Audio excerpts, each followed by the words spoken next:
Se você já escutou que Endor é uma das melhores coisas de Star Wars, não mentiram pra você. Fique com a gente depois da vinheta que a gente te explica o porquê.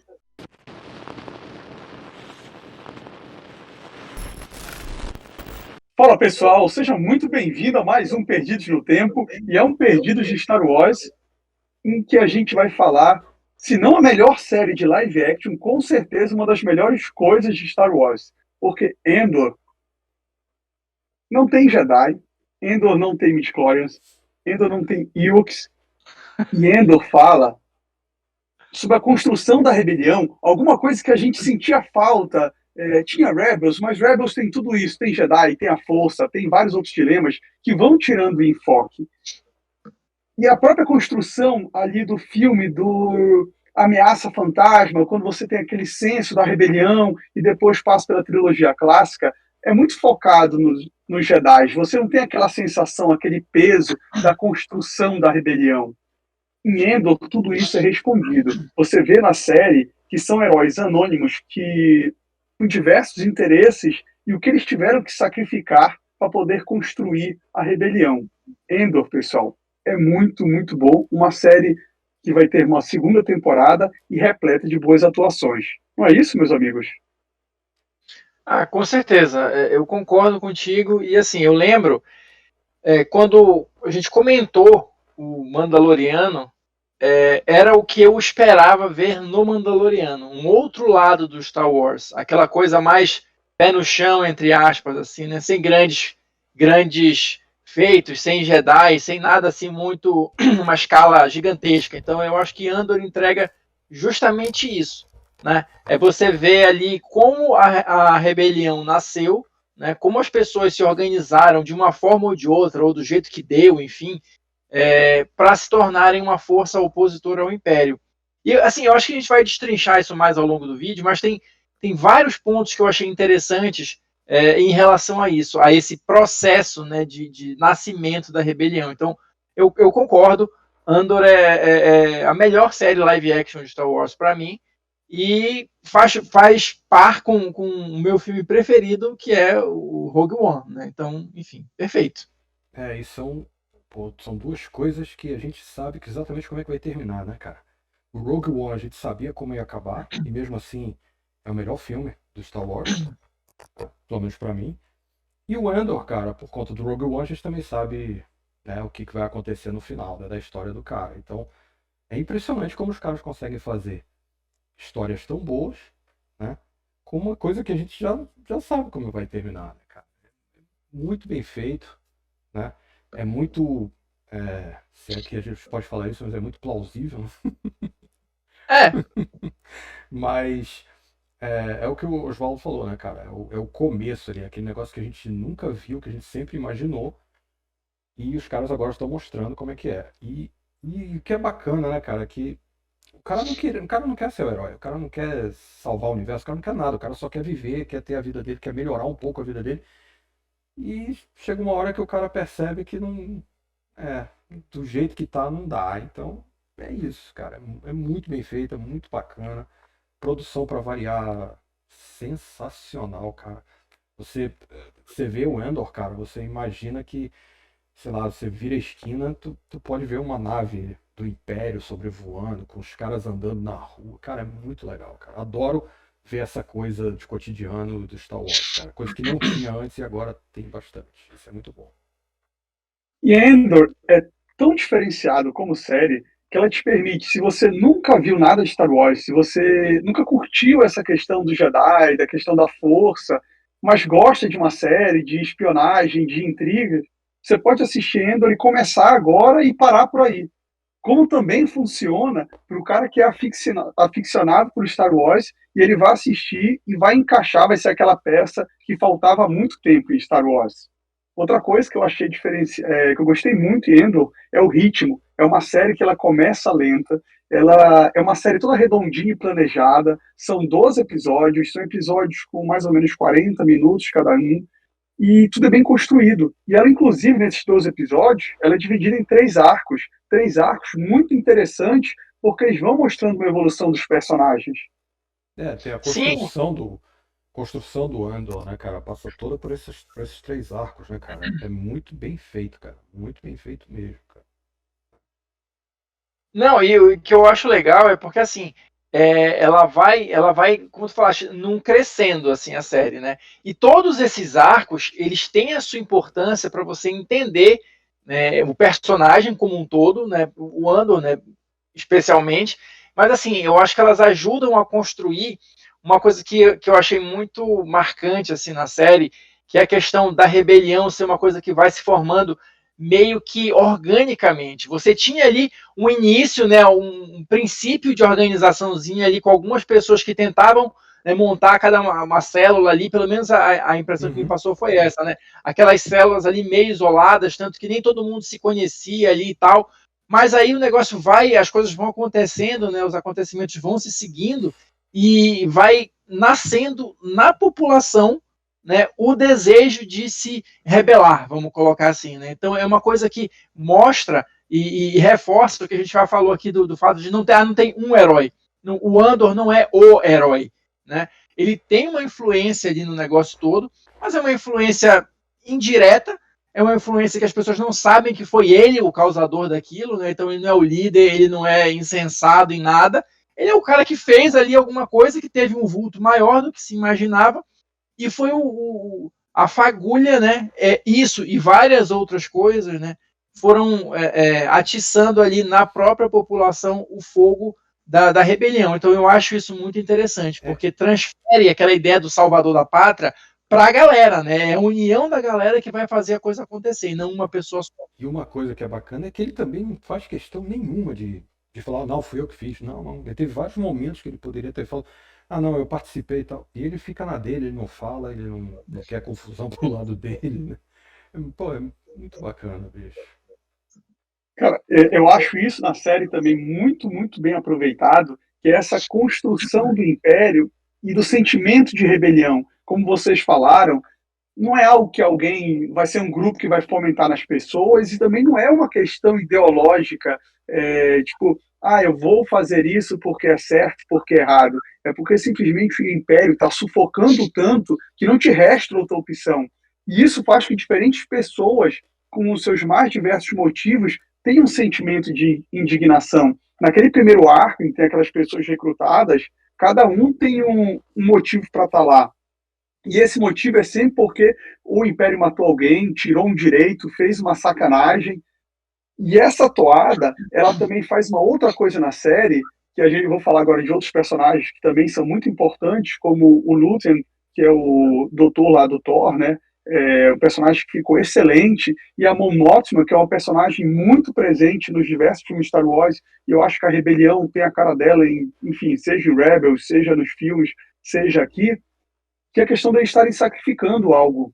E não é um sacrifício por ideais, é um sacrifício porque não dá mais, você não tem outra opção. Ou é isso ou perde tudo. Aquele discurso do Luthor no final, acho que no penúltimo episódio, quando pergunta o que você sacrificou, e Uhum. ele diz tudo e ele explica, cara, aquilo ali, para mim, é o resumo de quem está à frente, o pensamento de quem está buscando alternativa para derrubar o Império. Vai muito por aí, assim, até a própria galera lá de Ferrix, né, que eu estava comentando, Uhum. é isso, porque tem o discurso lá inflamado também na hora, porque assim, dá a entender que era uma galera que estava ali vivendo a sua vida, sabia que o Império era errado, vamos colocar assim, entre aspas, né? Mas convivia com aquilo ali. Só que chegou num ponto tal, e por descaso deles, ou justamente por olhar para o outro lado, permitiu que o Império fosse avançando cada vez mais, até chegar num ponto que não tinha mais retorno. Ou eles faziam alguma coisa, ou eles iam ser completamente subjugados. E essa é uma ideia que eu acho muito poderosa, né? Uma ideia que poderia ou deveria estar mais presente no nosso mundo real, assim como um todo, né? Porque eu acho que tem várias situações Uhum. que às vezes a gente não percebe e vai fazendo uma certa vista grossa e vai escalonando até chegar perto de um ponto de não retorno, né? Mas, enfim. Uma coisa bacana na série é a loja do Lucian, né, cara? A loja dele é cheia de itens, né? Easter eggs. De easter eggzinhos, né? Do universo do Star Wars, cara. Que até nisso é muito bem feito. Não é um troço que tá ali chamando. Não, tá ali. Se você por um acaso tiver um pouco mais de conhecimento, você fala, pô, que bacana. Mas também se não tiver, tá ali compondo a cena e tal, depois você pode correr atrás pra Uhum. ver, né? Mas é bem bacana isso também, né, cara? Esse cuidado. E aproveitando isso, Loreto, eles colocam um item de Indiana Jones ali. Pô, Tem não vi, vários não itens. vi. Tem um item ali, se você pesquisar, eu também não vi, fui pesquisar pela internet, né? Eu sabia que tinham easter eggs ali, fui pesquisar para ver quais eram, e aí tem um de Indiana Jones. Meu Tem Deus. vários, tem de videogame, tem de filmes antigos, mas tem um que é do Indiana Jones. É legal isso. Enfim, tá ali no cantinho, talvez possa dar outra explicação, mas é do filme do Indiana Jones. E o que é também bacana que eles mostram na série, que não é só o lado da rebelião, eles mostram também muito também o lado do Império, né, cara? As reuniões do Império, como é que as coisas funcionam dentro do próprio Império, né? Como funciona a hierarquia, né? Você vê as pessoas que já estão ali no Império, né? Ali, né? Em algum momento um pouco tem algum poder, sempre aparece alguém, né? Com mais ambição, e aí os caras não gostam. E por sinal é uma personagem feminina que está muito bem trabalhada. Como é que é o nome dela, Val, da Loura? Dedra Miro. Pô, muito bem trabalhada essa personagem, cara. Você fica com muita raiva dela, cara. A interpretação dela tá muito bacana, né, cara? E você acha que é uma pessoa totalmente fria, né? Como o Império, né? O Império é uma coisa fria, né, cara? E de repente, cara, no final da série, né? Não sei se vale a pena falar, mas enfim, no final da série, você vê o lado humano dela, cara, o desespero dela, cara, quando ela vê que o negócio ia pegar pro lado dela. Então, até nisso é bem feita a série, cara. Muito bacana esse lado do Império. Eu, eu acho interessante porque, assim, ao mesmo tempo que a gente está vendo o nascimento da rebelião, a gente está vendo também como isso afetou o Império e o modus operandi do Sim, Império. sim. Né? Então, isso é legal também. Né? Então, de repente, depois de eles terem passado por todos esses momentos, a gente vai chegar naquele Império mais asséptico, mais frio, que a gente viu nos primeiros filmes, né, na Uhum. trilogia clássica. Né? Mas aí é um negócio que meio que está em construção ainda. Né? Eles acham que estão no controle total da situação, então quando eles têm o primeiro revertério aí por conta das ações da rebelião, eles vão se ajustando ali naquela situação.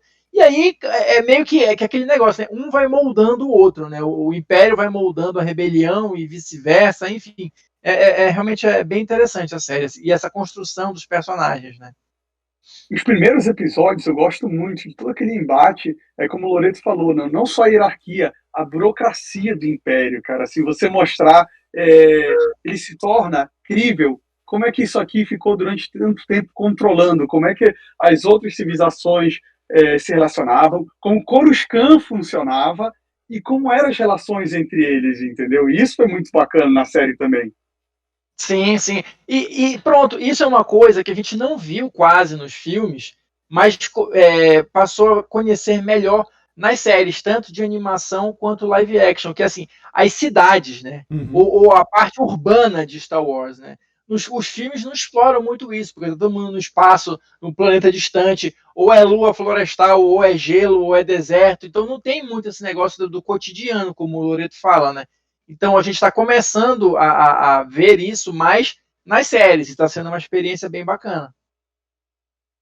Falando agora do segundo arco, que é a prisão, inclusive tem a participação especial do Andy Serkis, para mim, acho que é o ponto alto, principalmente emoção. Toda ali a dinâmica, e eu acho que para o Cassian Andor, né, é a chave de virada, porque ele participa de uma coisa, no final ele foge com o dinheiro dele, vai para uma praia, ele é injustiçado, acaba caindo nisso de paraquedas, com aquele sentimento de revolta, e ali ele já começa, digamos assim, a ter os seus princípios de fagulha de rebelião.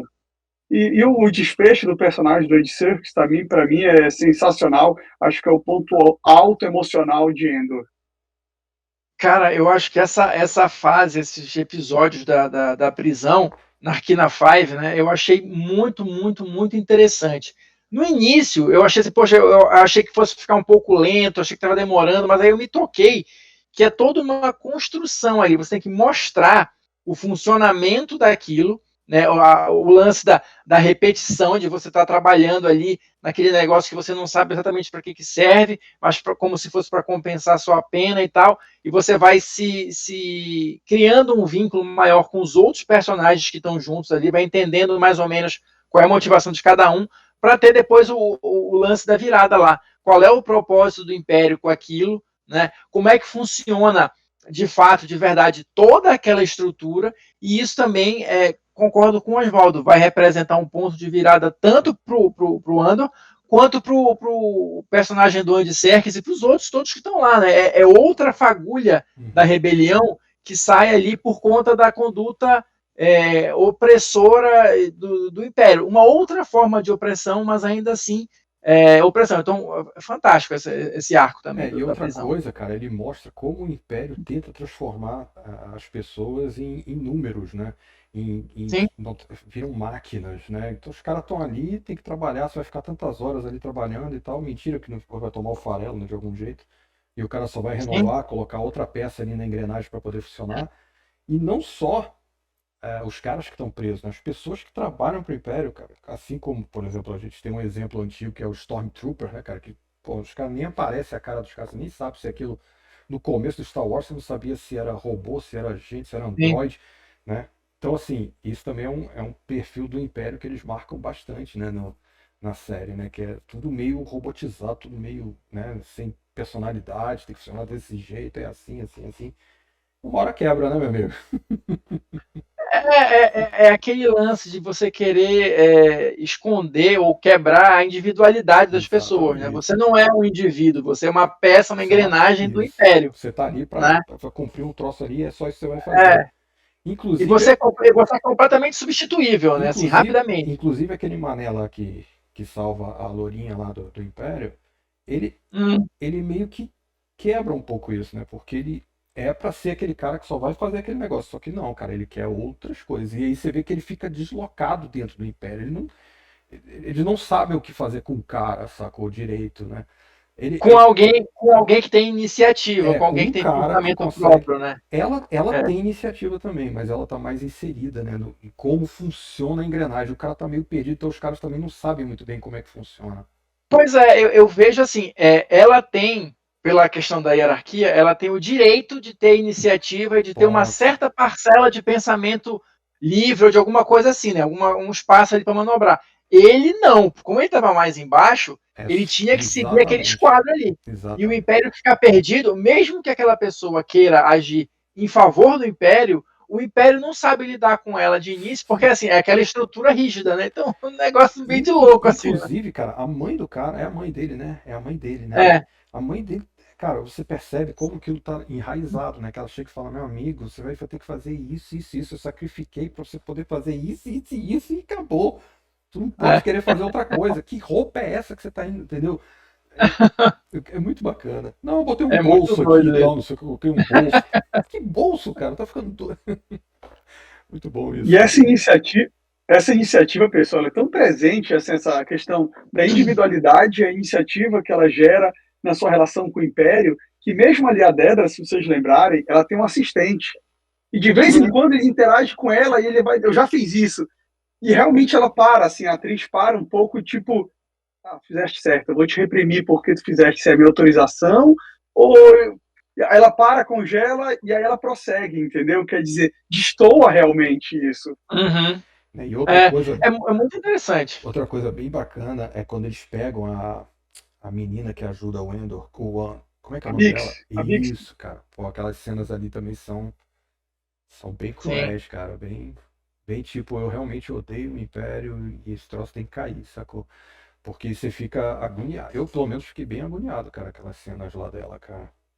Achei bem. Não, eu acho que eles foram muito felizes nessa construção, assim, de como o Império.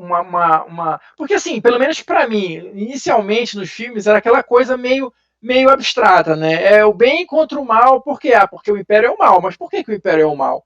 A gente não tinha, assim, esmiuçado isso, ou provas, né? Explodiu um negócio ali, matou um outro ali, mas era uma coisa muito ampla. Então, agora que a gente desce e vê ali o dia a dia, né, o desenrolar das coisas, o efeito prático disso na vida de um planeta, de uma comunidade, aí a gente percebe realmente, né, o que é o Império, né? Então foram fantásticos assim construir isso.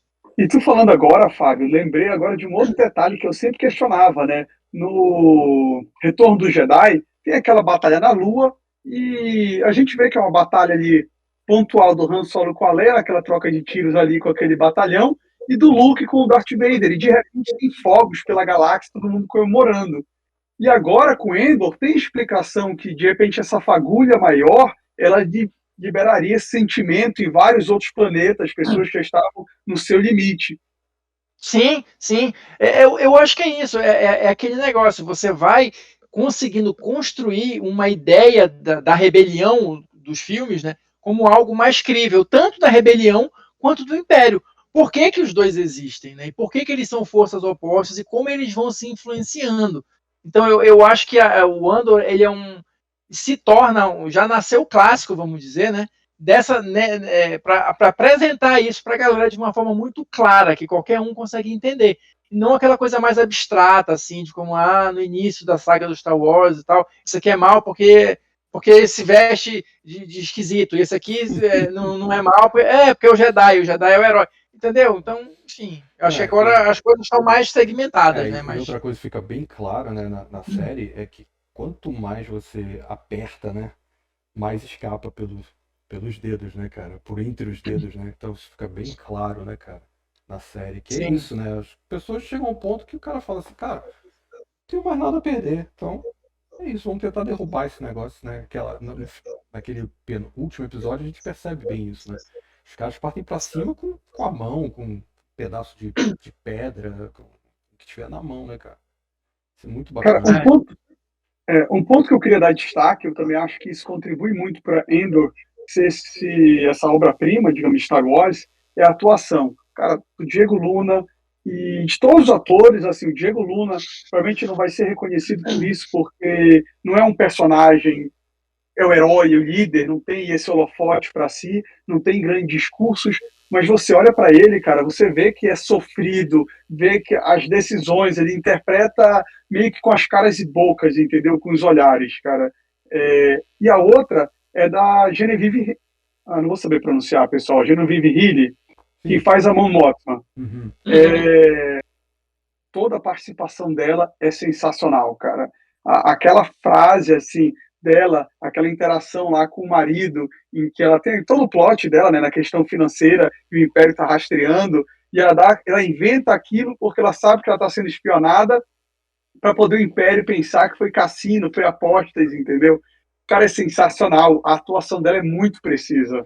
Mas você percebe na atuação dela aquele desespero interno, né, cara? Aquela coisa de, cara, vão me descobrir, como é que eu vou fazer? E ela sempre tendo que manter aquela aparência, né, de sempre tá tudo bem, tudo sob controle. E você percebe que não tá, né, cara? É muito legal, cara. E ela tendo que aturar as coisas, né? Tendo que voltar às tradições que ela não, que ela odeia. Ela deixa bem claro, né, que ela não compactua, né, com aquelas tradições do planeta dela, né, do pessoal dela, né, da forma de viver, que é casamento arrumado e tal, essas coisas. E ela é obrigada a fazer esse tipo de coisa, justamente. Esse é o maior sacrifício dela, é esse, né, cara? Ela tem que abrir mão da família, né, da vida dela e tal, para poder, pro algo maior, né, para poder ter liberdade novamente. Eu acho que no resumo é o que o Oswaldo falou no início, assim. A série vai passando e a gente vai percebendo o que cada personagem sacrificou Isso. para estar ali. Ou por que aquele personagem acha que é importante a participar da rebelião. Não é de graça, não é à toa, não é alguém que chegou assim, olha, bora fazer uma rebelião ali, bora! Olha, você parece confiável, entra aí no. Não, então, sabe? É todo um processo, como eu disse, orgânico. Então, isso que eu achei bacana, né? Você vai percebendo realmente que a rebelião é uma coisa viva. Não foi alguém que chegou e fincou uma plaquinha aí, rebelião, inscreva-se aqui, e a galera foi, pô, não é assim. Um diálogo muito bacana também que teve foi o do Lucian com o cara da rebelião que aparece lá no outro. Sal Guerreiro. No penúltimo episódio com o Sal Guerreiro. Cara, que diálogo muito bom, cara. Muito bom. Aí você vê toda a dificuldade de criar uma coisa só, né, cara? a unidade da rebelião, né? Então você percebe toda a dificuldade ali de conseguir fazer. Muito bem feito, cara, essa cena, cara. Muito bem feito. Os atores, pra variar, matando a pau na cena também. Muito legal, cara. Cara, e você? O que você achou desse episódio? Você gostou? Quer comentar aqui com a gente? Quer curtir? Dar seu like? Se inscreva no nosso canal, que é muito importante para o nosso crescimento. E não esquece de dar essa curtida também, para o nosso vídeo ter um alcance maior. Último comentário: se você não percebeu, o último episódio tem uma cena pós-créditos. Vá lá que você vai ficar feliz, eu acho, de ver essa cena. Vale a pena. Até a próxima, pessoal. Um abraço, gente.